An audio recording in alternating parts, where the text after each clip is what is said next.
Hi and welcome to the Journalism Salute. I'm Mark Simon.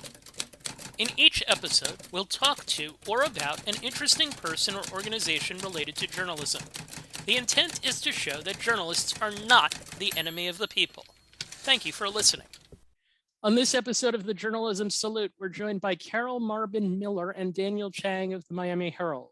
They produced a 5-part series published in April 2021, Birth and Betrayal.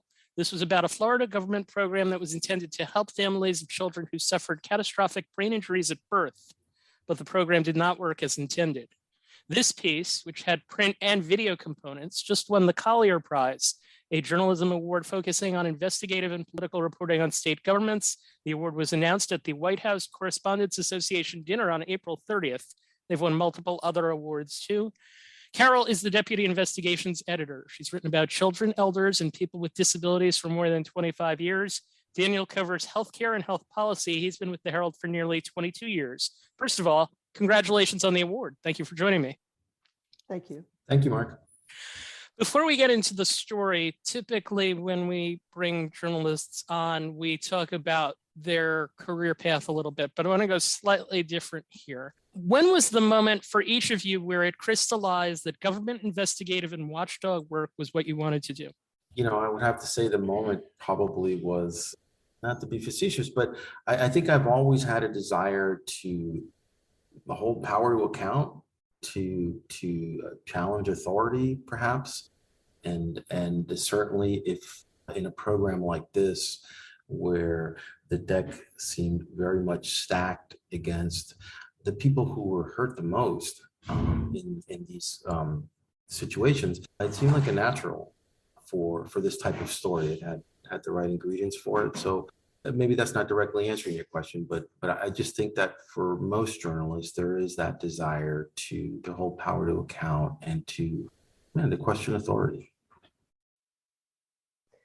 I think for me, the seed was planted when I was either a teenager or young adult. I can't remember exactly which. And I read the book from Gene Miller, a Miami Herald reporter and editor. He had written a book called Invitation to a Lynching. It was about 2 Black men from the Panhandle who were wrongly convicted of a killing. And he said subsequently that he wrote the book to catch the attention of the Florida governor and attorney general, hoping to get pardons for the 2 men. And it did just that. Both Pitts and Lee, the book was about Pitts and Lee, were removed from death row. They were granted their freedom. And that book was just an epiphany to me that you could put words to paper or typewriter and have that kind of an effect on the lives of other people. And as my career progressed and I started to do more stories that were, as Dan said, kind of accountability oriented, it was very, very reinforcing. And I began to organize my career in such a way as to have more opportunities to do that kind of work. We have many younger aspiring journalists that I think listen to this podcast. And I wonder, was there a lesson that you learned earlier in your career, like really early in your career, that you still apply to your work on a story like this? Daniel? I think that one of the early lessons that I learned in my career was how to do an interview, how to conduct an interview with somebody who has experienced a tragic event.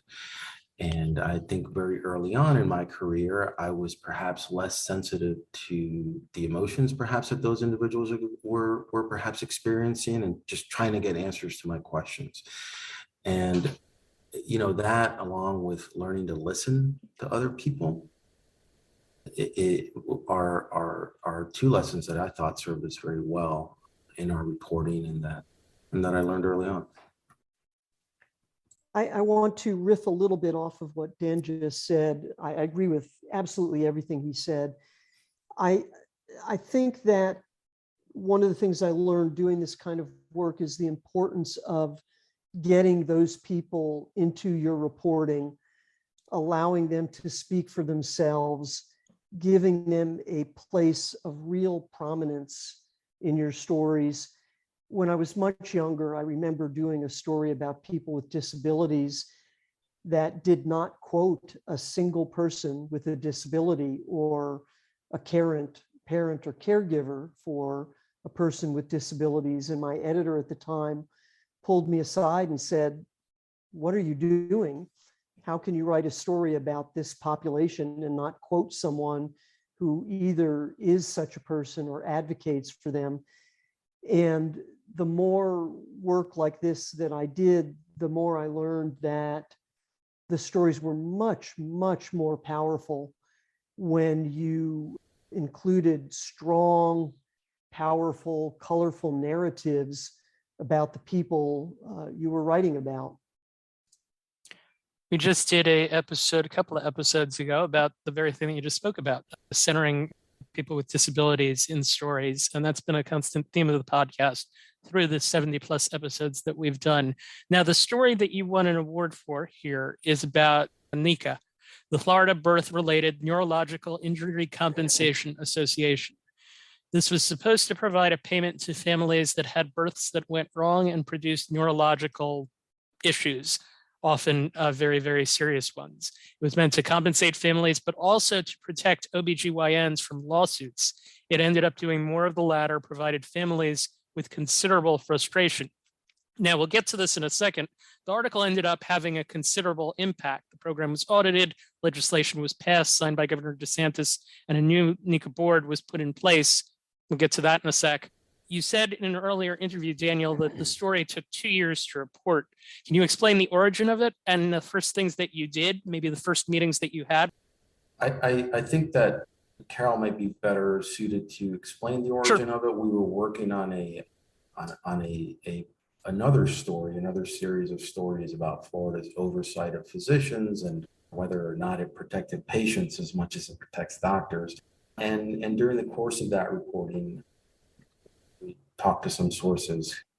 We were on the phone with a lawyer who represented a family we wanted to talk about after they had been the victim of medical malpractice. And at the end of that interview, the lawyer said something along the lines of, "Do you have a minute? I'd like to tell you about something else that you might find at least as interesting."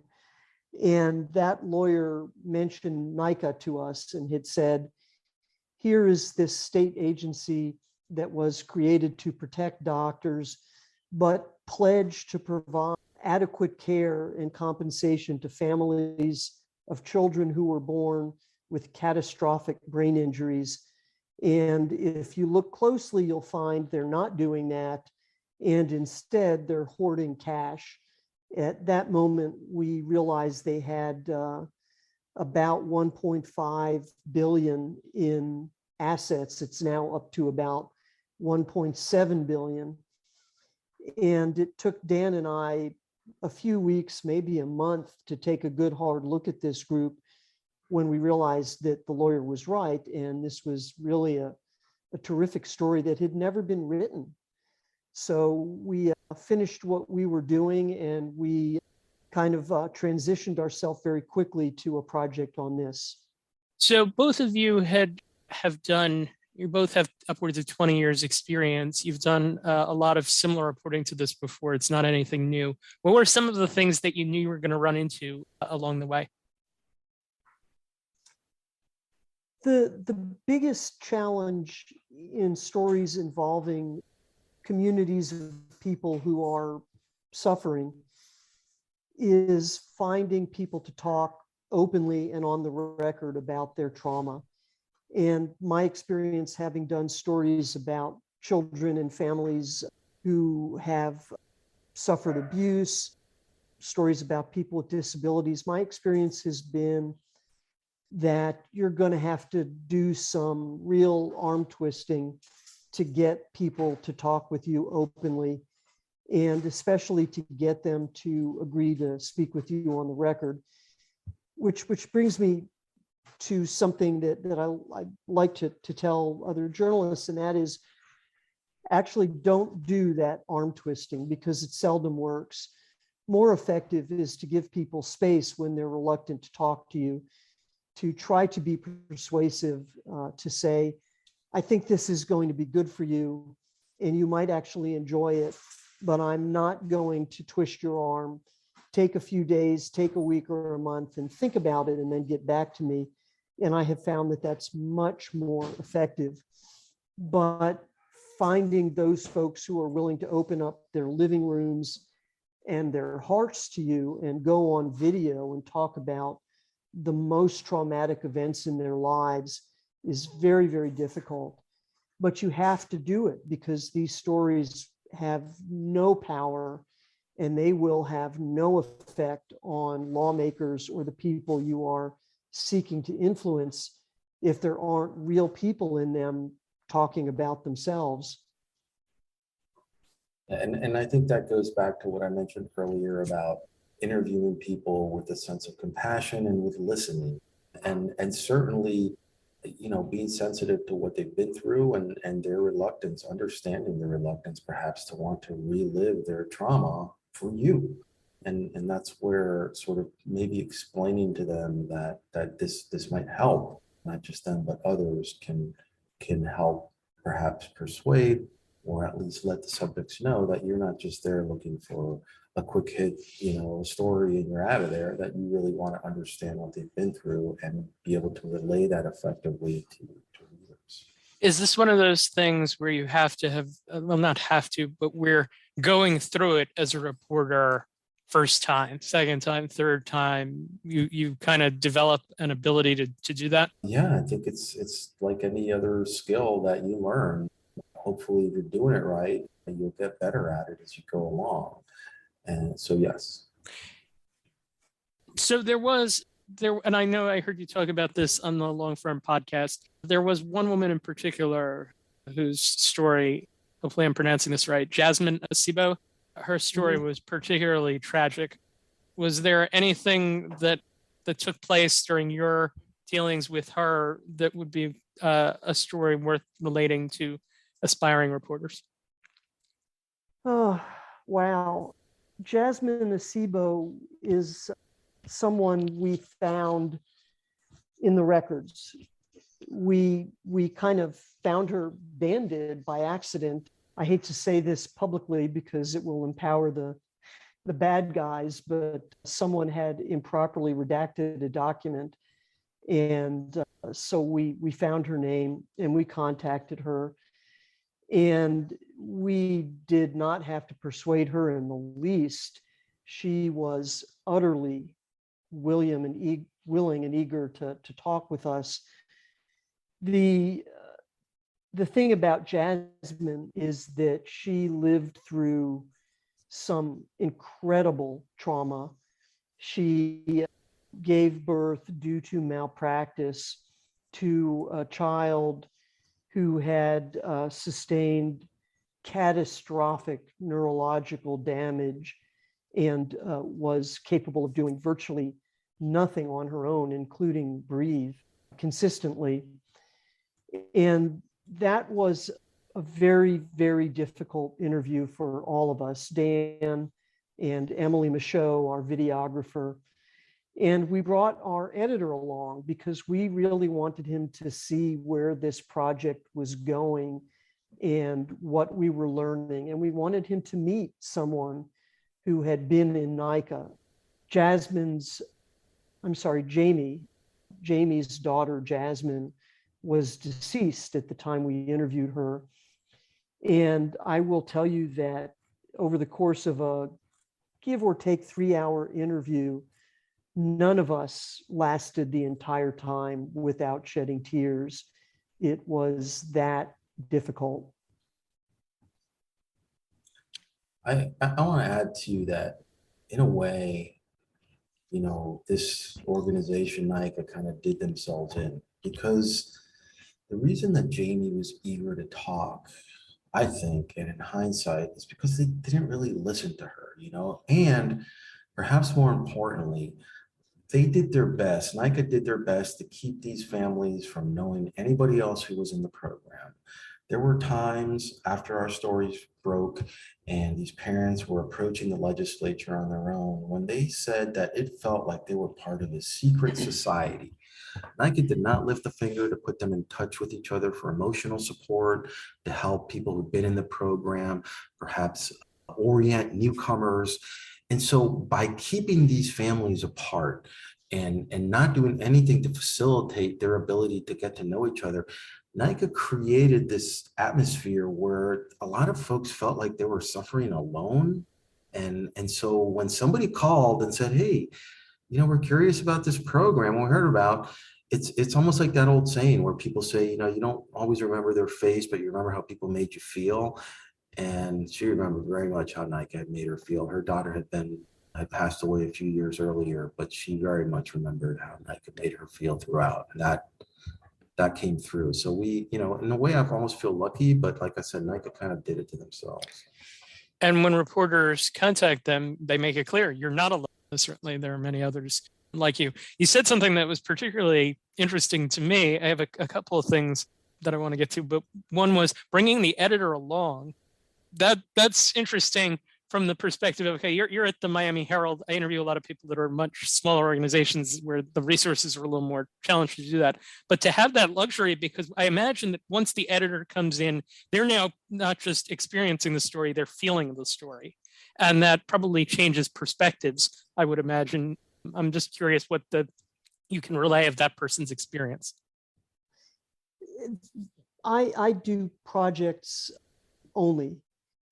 And these are endeavors that take an immense amount of time, from conception to execution to writing to publishing.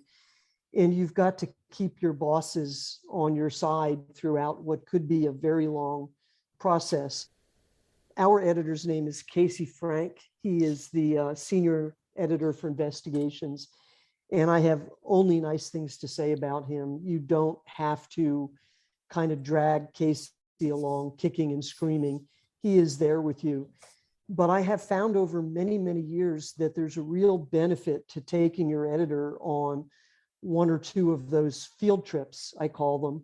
It's one thing for you to be debriefed by your boss and explain what you found and try to express that emotion and that feeling. And yes, the dry facts.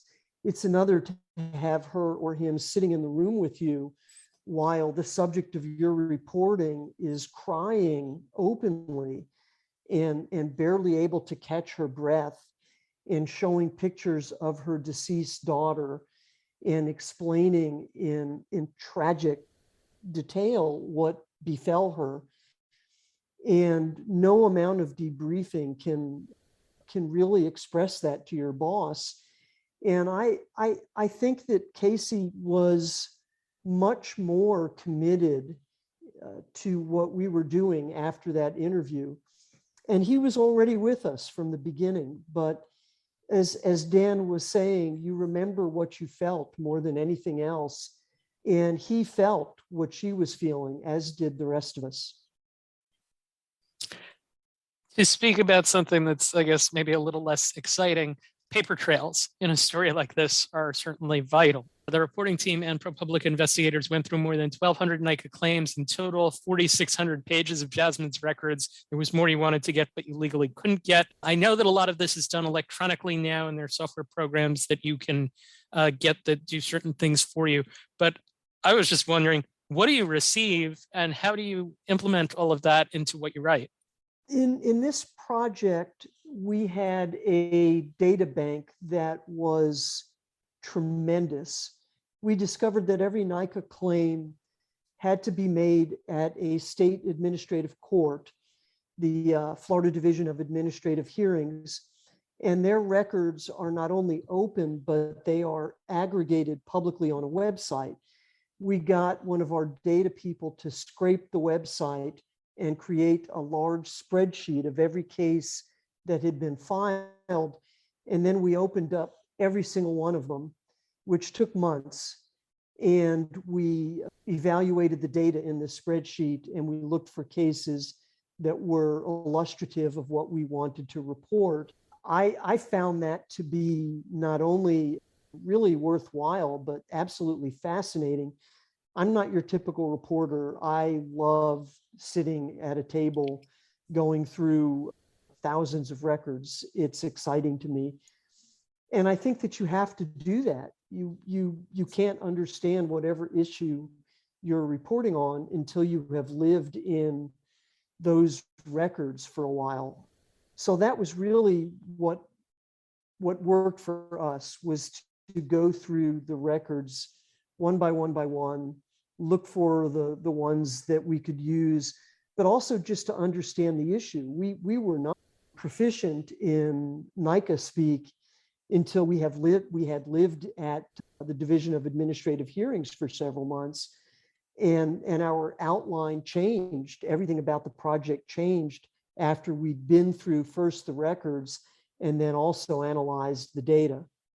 Yeah, those DOA records were the foundation, and then that leads us to families, which leads us to their records, and it kind of all builds on each other.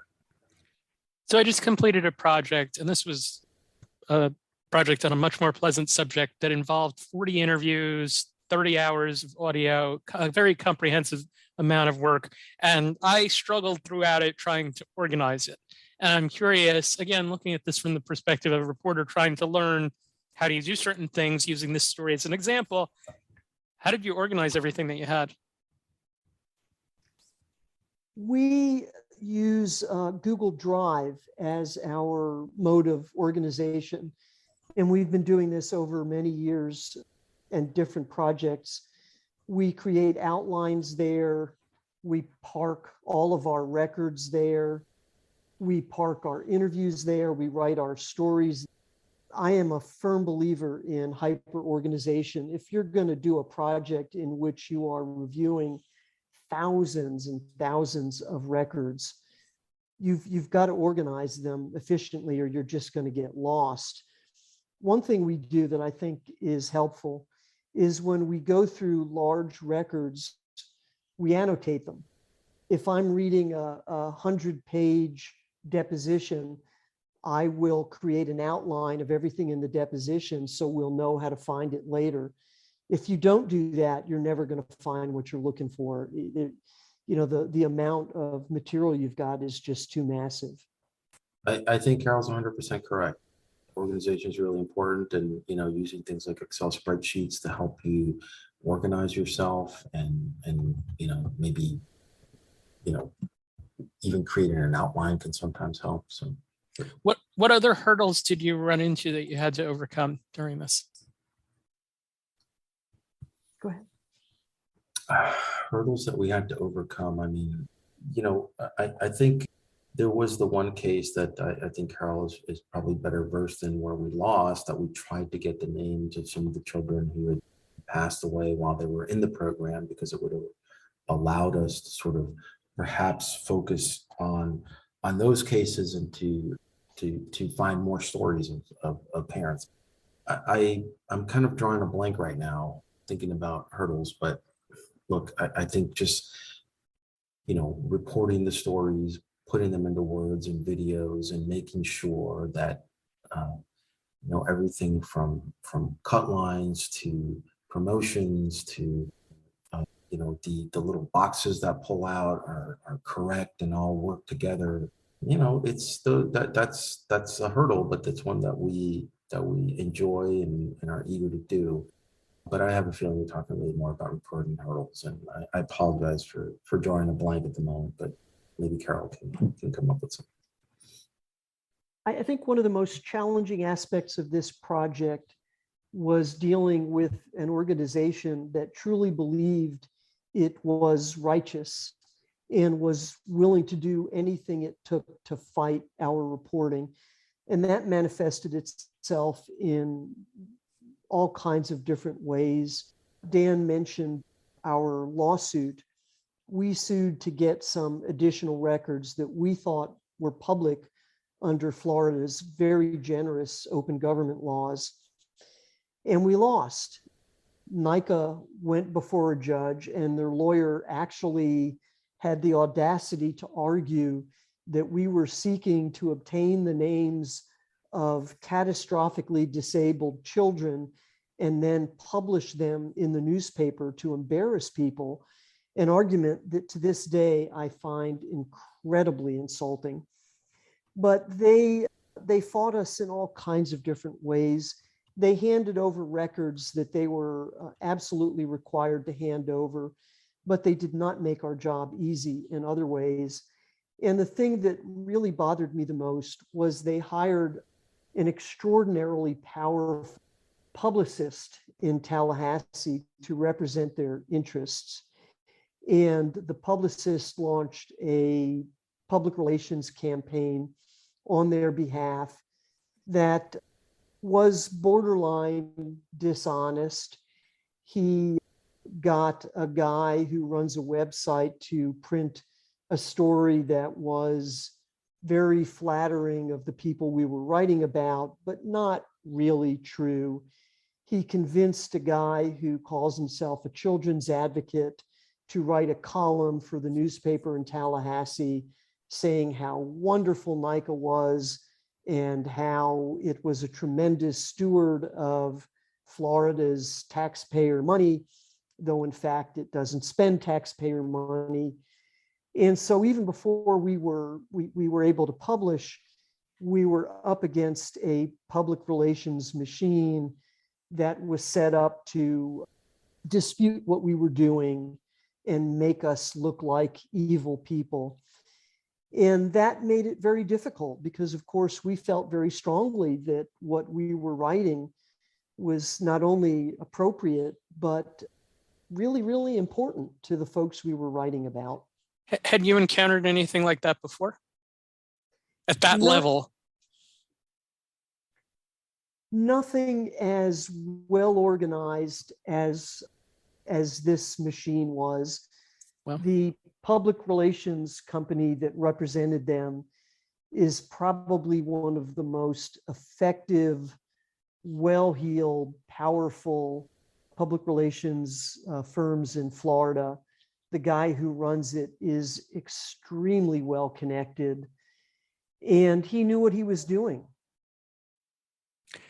And from that, though, a lot of things happened after the piece was published. I'll let you tell what happened. What was the impact of the reporting from a legislative perspective?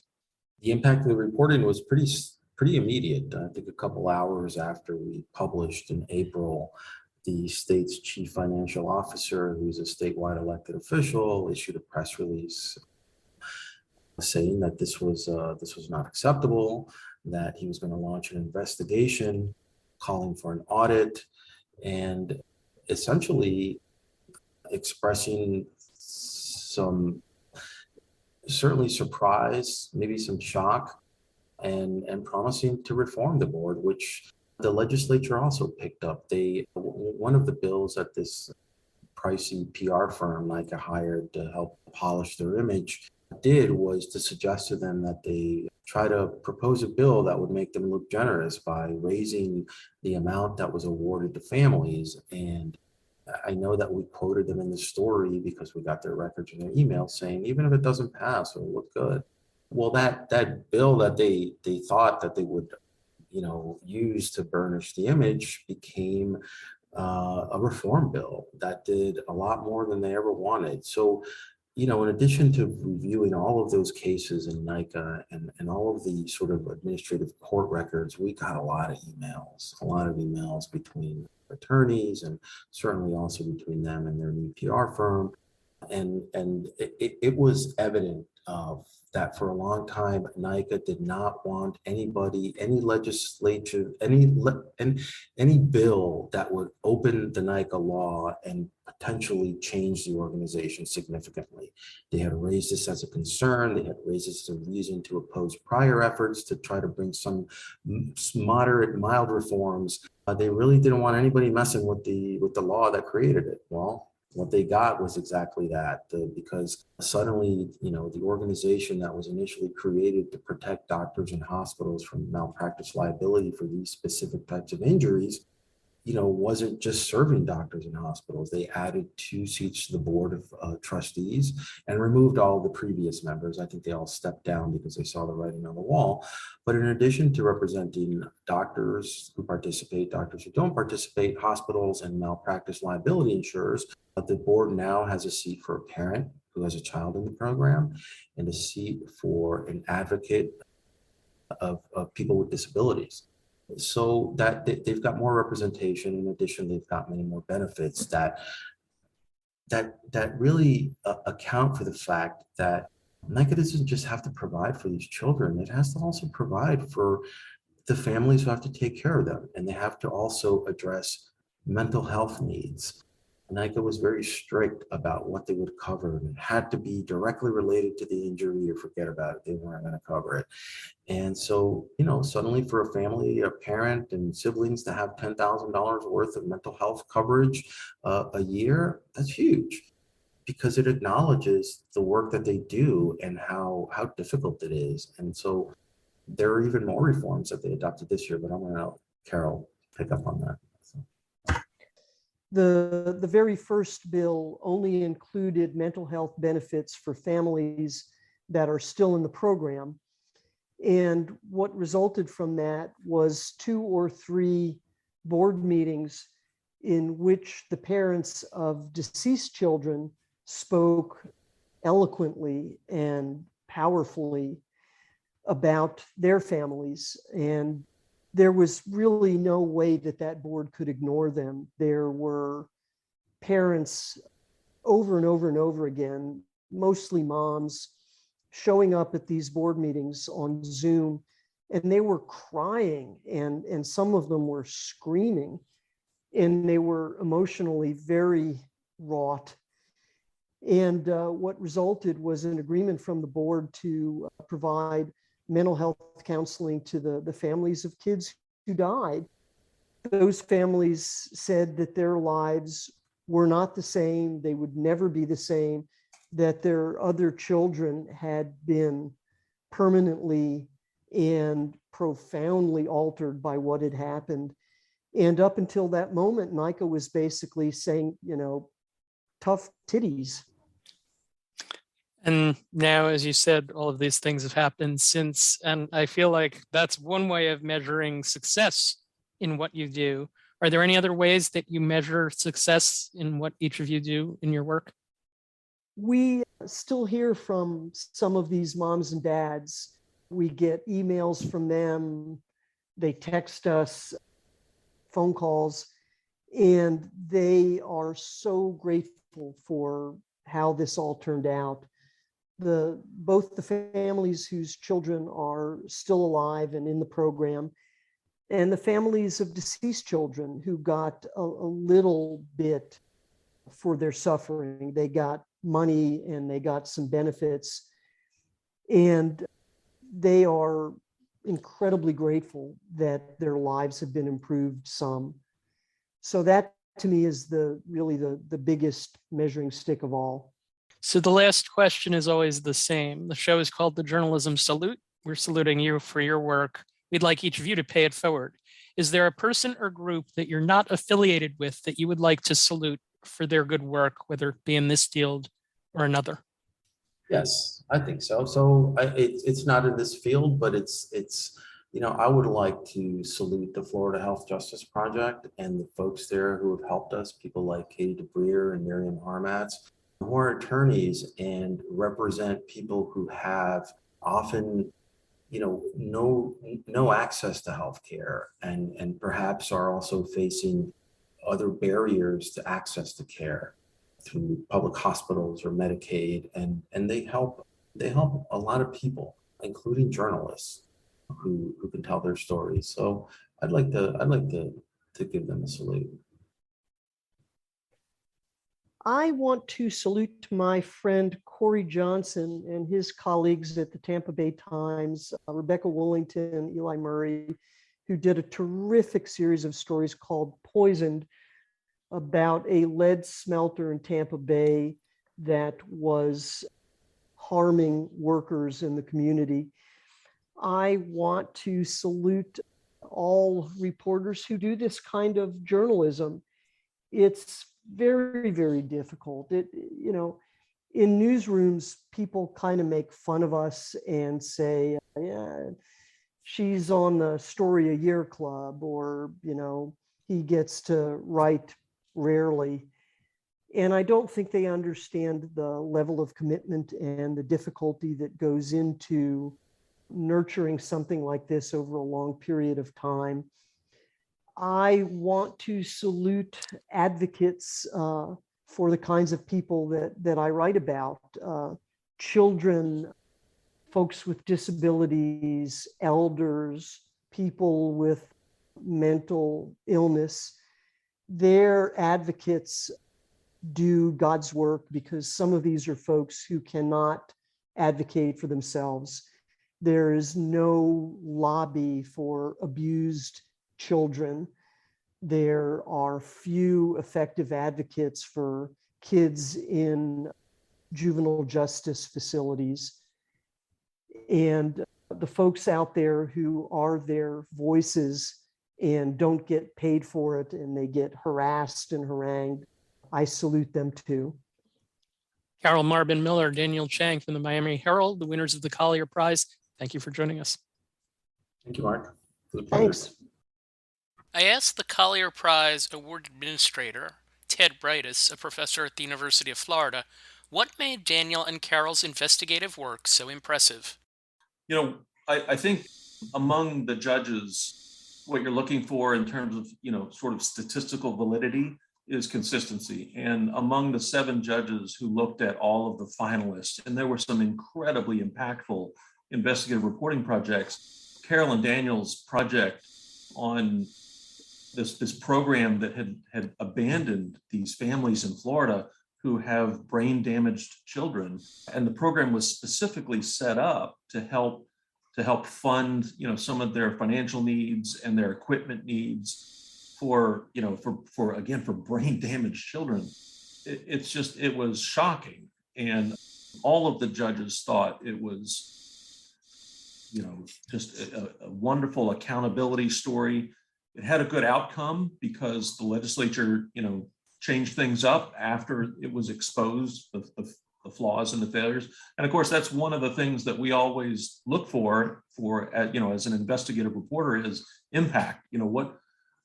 What happened after you exposed or revealed something? Did things change? Did the system change? And in this case, it did. And that was it was a really powerful case. I imagine that you have a sense of the pitfalls and challenges that come from doing a story like this one, and also from the stories that were runners up. Can you explain from a broad perspective the difficulty of trying to do pieces like this? Yeah, they're so in depth and challenging, right? So you need to persuade and convince families who are vulnerable and families who are really going through tough times to open themselves up and trust you to come into their homes and help tell their stories. You need to authenticate everything. You need to make sure that what they're telling you is actually factual and truthful and not just a point of view. You want to back it up with documents. So there's public records requests that you're having to file and negotiate and try to get those records back. And in this case, Carol and Dan were under the gun because they were doing this really, long-term reporting as the legislature was meeting in Florida. And of course, they wanted to publish the piece while the legislature was still in session. Lawmakers in Florida only meet for 60 days out of the entire year, and then it's a part-time legislature. So then they go back to their home district. So they knew they only had this short window of 60 days to publish the piece and still have an impact. And so, they were especially challenged just logistically to do that. Thank you for listening to the Journalism Salute. Please let us know what you think of the show. You can find us on Twitter @JournalismPod, and you can email us at journalismsalute@gmail.com.